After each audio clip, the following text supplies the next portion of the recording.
Miguel Castillo hurried up a narrow, dusty street in a poor neighborhood in Venezuela's capital city, carrying a boy who clung to him as if his life depended on it.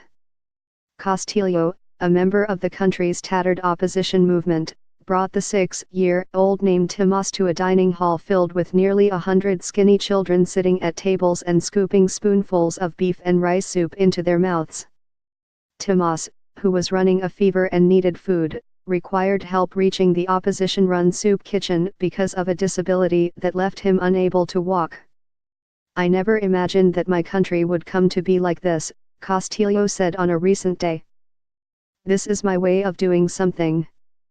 For Venezuela's opposition, this is a new kind of politics, one that has it providing free meals and medical checkups in an attempt to connect with the poor.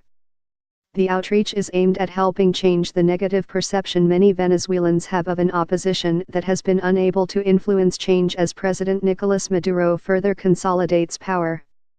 Sign up today for a free 30-day free trial of unlimited digital access.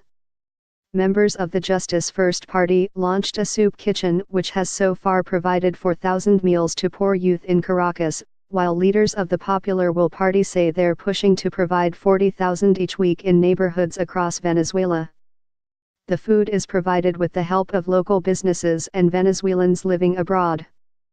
The doctors among the opposition party's ranks are giving free medical care to children and the elderly.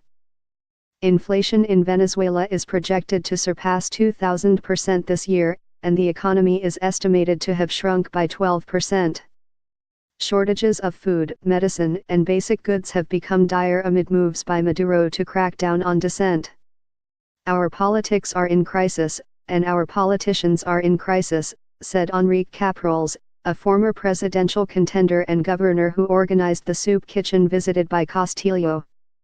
Many members of the opposition now see their quest for political relevance as closely tied to their efforts to help everyday Venezuelans in what opposition politician and physician Winston Flores calls a policy of solutions.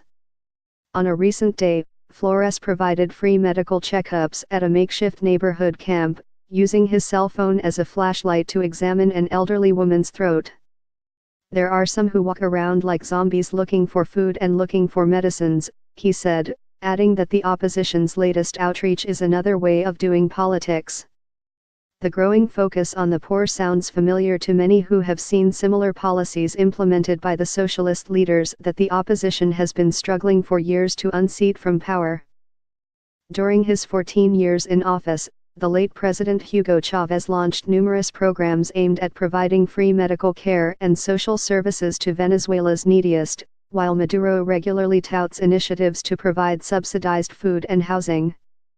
Capriles denies that outreach efforts resemble the same populism pushed by Maduro, and says that he is simply continuing the policies he implemented as governor of the central state of Miranda from 2008 to 2017. "I am not the disconnected politician," he said.